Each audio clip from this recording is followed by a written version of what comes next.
আসসালামু আলাইকুম। আমি শেখ আলামিন, লাইভ অডিও অপারেটর। আমরা আজকে মাইডাস m32 নিয়ে কিছু শিখব, মানে বেসিকটা শিখব আর কি। আমরা সাধারণত শুরু কিভাবে করব, ঠিক আছে। এই আমাদের কনসোল মাইডাস m32, এগুলো 100 mm feeder, first layer, second layer, এখানে আছে অক্সিন, তারপর ইউএসবিএল, মানে আপনার যে অডিও রেকর্ড হয় সেই রেকর্ডের আউটপুটটা এখানে আছে। এইখানে আছে ইফেক্ট রিটার্ন, 8টা ইফেক্ট রিটার্ন আছে। এখানে আছে মাস্টার বাস, 4 নম্বর লেয়ারে মাস্টার বাস। এগুলো সব হচ্ছে সব কিছুর মাস্টার। আমরা দেখে নিলাম আমাদের 4টা লেয়ারে কি কি আছে। আমাদের এই পাশে মাস্টারে 4টা সুইচ আছে। এই সুইচগুলোর কাজ কি আমরা শিখব। প্রথমে আছে গ্রুপ DCA 128। এটা হচ্ছে PM ফেডার। আমরা চাইলে একটা ফেডারে আমরা এই 8টা চ্যানেলকে একটা ফেডারে সিলেক্ট করতে পারি।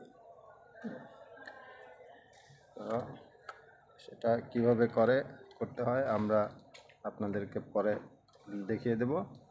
তারপর আছে আমাদের বাস 128। বাস মানে অনেকে এটাকে অক্স হিসাবে জানে, অনেকে মনিটর ফেডার হিসাবে জানে।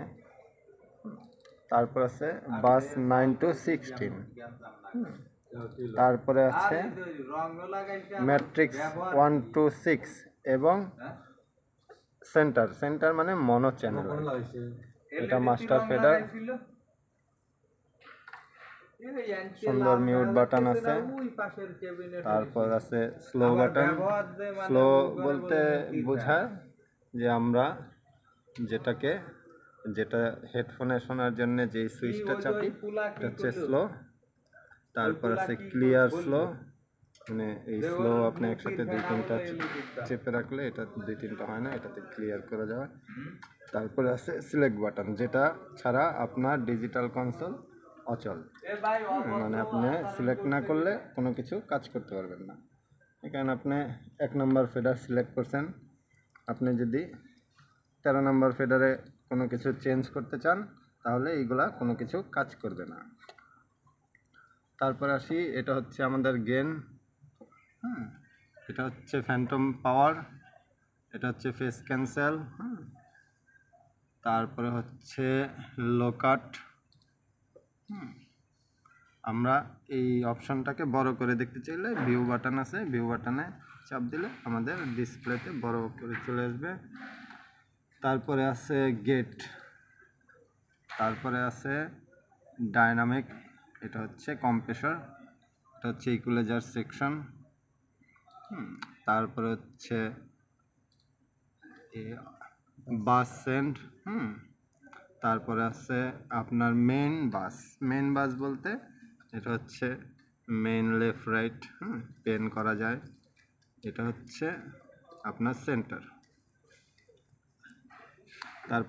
পরে এই ভলিউমগুলো দিয়ে হচ্ছে এই যে লিঙ্কগুলো দেখা যাচ্ছে 1 3 4 5 6, এইগুলা প্রত্যেকটার জন্য আমরা চাইলে এইগুলা বাদ দিয়ে এইখান থেকেও কাজ করতে পারি।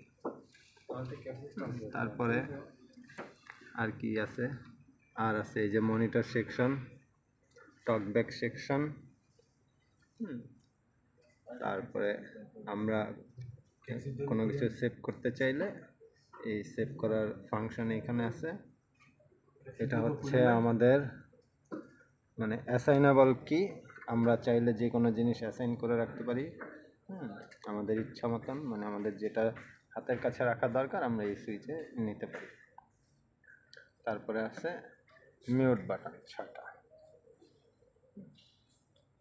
আপনাদের আরও কোনো কিছু জানার থাকলে আপনারা আমাদের ভিডিওগুলো শেয়ার করবেন এবং লাইক কমেন্টস করবেন। কোনো কিছু জানার থাকলে আমাদেরকে প্রশ্ন করতে পারেন কমেন্টসে, আমরা অবশ্যই আপনাদেরকে দেখানোর চেষ্টা করব। ধন্যবাদ সবাইকে।